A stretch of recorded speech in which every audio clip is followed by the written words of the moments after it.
I was looking forward to a fun-filled trip to Cancun, Mexico, in the fall of 1996. I was traveling with 6 other women to this party venue that I'd heard so much about, but had never visited. I was looking forward to this trip because I needed to decompress, relieve tension, and have some fun after a year-long divorce fight. I was sharing a room with a really good friend who's more like a sister to me, so I knew the laughter would be genuine and non-stop. We spent time on the magnificent beaches, went to restaurants and bars, danced, laughed, and generally shook things up.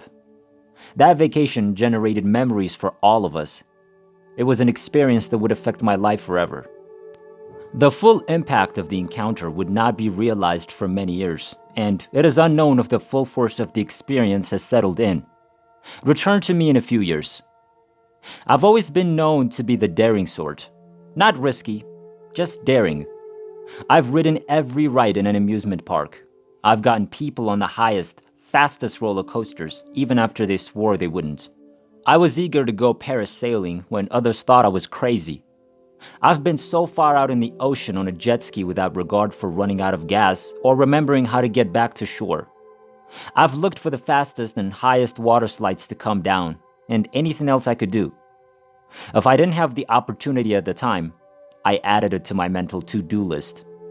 So it came as no surprise to me when I proposed we all go on a banana boat ride. I'd gone on one before and had the best experience. I couldn't stop laughing, and everyone else did as well. We saw the far ocean waves, had beautiful views of the beach, and got wet all at the same time. It was a pleasant memory, so why not share it with these young ladies? 4 of the females were completely uninterested. They wanted to relax on the beach, speak, drink, and read magazines while appearing put together and gorgeous. That was wonderful, but I was looking for some adventure. Nothing too outrageous, just some low-key enjoyment. I talked one of the women into going on the inflatable banana, which you sat on top of and held onto a strap in front of you, while being pulled through the ocean water by a speedboat. She was quite interested in experiencing this. Our hotel did not have this on its water sports menu, so we had to stroll down the beach to see whether it was available elsewhere. Remember, this was our first trip to Cancun, and neither of us has realized that the beaches outside of hotels, as well as certain hotels, were public. This meant that anyone might open up shop and offer you goods or organize trips that were not supported by the hotels. So, before us, we came across a small shop on the beach offering banana boat rides, and we were all in. We were ready to go after leaving everything, save our bikinis and the cash to pay for the journey, with our pals on the beach. There were only the 2 of us. No one else had joined up for this fantastic water extravaganza. Everything seemed obvious in retrospect. As I looked around the crowded beach, I noticed a tall man with long, thick hair wandering about on the sand, practically pacing back and forth, simply looking at the sand. I only caught a glimpse of his face through his hair. He was slender but toned, with tanned skin that looked dirty in parts, and wore an off-white looking wrap over a bikini. We were given life vests to wear and proceeded to the water's edge, where we pulled ourselves into the inflatable banana and held on while the powerboat moved slowly through the choppy waves away from the shoreline. I don't recall noting how big and forceful the waves were as we walked down the beach, but from this vantage point, they were unexpectedly massive and powerful. We passed our pals on their beach chairs, waving and screaming at them to show how much fun we were having. For whatever reason, the ride did not provide as much entertainment and hilarity as anticipated. The bouncing and joy had given way to concern and discomfort. Did the 2 men driving the powerboat know how to tow an inflatable so that the participants could profit from the trip? This was not enjoyable in the same way the past experiences had been. We soon returned to the place where we began, albeit a long way from the shoreline. At this point, the people on the beach appeared to be quite small. The 2 men on the powerboat arrived at a decision. I'm not sure if they prepared ahead of time or not, and I'll never know. They released our inflatable banana from their boat and waved as if they were about to go. My friend and I were both thinking about what was going on when we started yelling at them and demanding what they were doing. English was no longer an option. They simply waved goodbye and said, Adios. Interestingly, adios signified to God millennia ago. Looking back on my own personal experience, this is really fitting. So there we were, for a split second, looking left at the shoreline, which was strewn with small specks of humanity. I assumed we were both looking towards the shoreline, but my friend was staring at the waves directly in front of us. "Kathy, hold on," she screamed all of a sudden. The tone of her voice struck a chord deep within me. Just then, I glanced to my right and saw the biggest wave I'd ever seen, crashing over our heads. The next thing I recall is plummeting out of the sky. My life was flashing before my eyes, but not in the way that I imagined that expression. It wasn't all in the photos. There were flashes of visuals, but they were accompanied by a knowing and a sensation of everything I had encountered in my life, all within my mind, body, and spirit at the same time. Then I was underwater, pushing the water away with my arms. I climbed to the top, threw the banana boat off my head, and began swimming furiously. I kept swimming, but everything seemed to get further and more away. At the same moment, I could clearly see my friend who'd made it to the water's edge and was calling for aid. She was frightened because the packed beach had deserted so rapidly. So this is how I'm going to die? I thought to myself repeatedly. I was becoming tired of swimming and holding my breath as the waves continued to thunder over my head and drive me further out and back down into the blackness of the ocean. I recall hearing, or knowing without words, that this was always my fear: drowning death. I felt like I was in the sea, battling while seeing what was going on the beach from above. The folks who remained stood around, but no one moved to assist. My friend was always yelling into the waves. Then, out of the swirling terror and fear that surrounded me, came a sense of calm. I was submerged somewhere. My best explanation is accepting those words. So this is how I'm going to die. As everything around me continued to move, I became the words peace and love, feeling profoundly and unreservedly loved. Nothing but love. Love is the only earthly term I could think of to link with and explain this. The flashes of life, the knowing of life past, all came together in one wonderful place. There was no past, present, or future. There was no life in a timeline or a linear.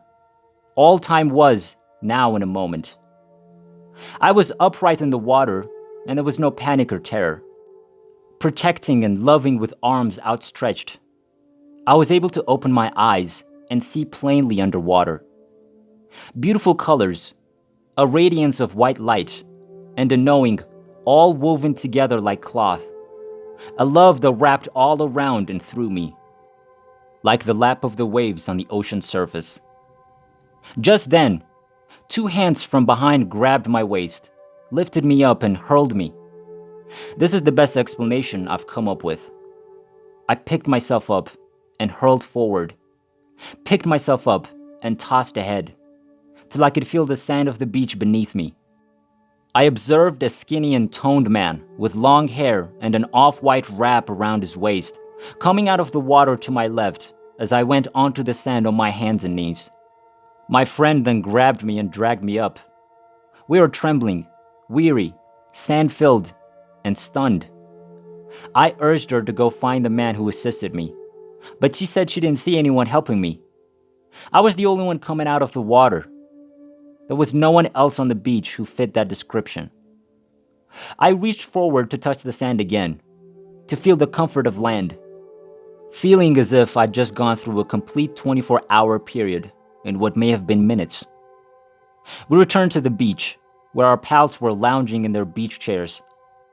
We must have appeared to be being dragged along the beach by our hair and their expressions.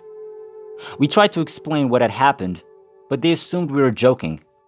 We went to the pool to clean up, but I couldn't get my head under the water. I struggled to close my eyes and put my head under the shower head. I tried not to be the downer of the party, so I kept on and put this incident behind me. It followed me both psychologically and physically home. The physical aspect was handled by visiting a doctor, when symptoms of consuming much too much seawater manifested themselves.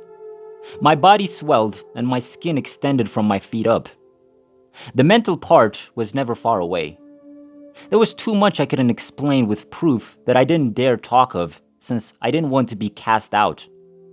I was certain it would appear in my mind as a dream. Words from my vocabulary or from a dictionary are insufficient to convey the strength of this event. But I'm sharing it with you as my gift in the best way I know how. This was not the first time I'd felt a knowing or received an answer without saying anything or through someone's moving lips. Between where my soul was before I was born and when I was born.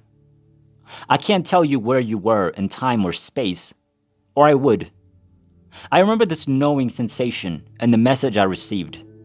The porcelain face with crystal clear blue eyes watches over me in what I can only describe as my bassinet, or before I entered as a body. And knowledge and words entered my tiny being, yet no words were spoken, nor was there any movement or separation of her lips. You are protected, cherished, and everything is perfect, I recall hearing. There was no fear, only love and calm. Most people say it's impossible to remember when you're only a few days old. Was I even born into this body at the time? The inquiry arises. I couldn't see or feel my body. My faith has evolved and matured over time, and I now consider my one-day encounter on the beach to be truly life-changing. I believe that each person's near-death experiences are shown to us in ways we can comprehend at the moment or at some point in our lives. This explains why the sensations are not entirely true or even remotely linked. Despite the fact that we're constantly informed that we're not in our body, our souls may be here on Earth, residing in physical bodies. Because I'd never heard of an NDE, the idea that I'd had one never occurred to me. Then all it took was hearing those 3 words to know what I'd gone through, without having to pick up a book or search the internet. Then I had an idea. Why not conduct a workshop where people could share their own experiences and others could listen? It's about contributing to the larger benefit of humanity. My NDE had little immediate influence on my life because I wrestled with my identity on a regular basis. It wasn't until lately, in the last few years, that I actually began to delve within, as a result of my training as a life coach. I'm open to any and all teachings and lessons, which I will then pass on to anyone who wishes to benefit from my time here. As we're often reminded, we're both teachers and pupils of life. Every instant of the day, we teach and learn from one another.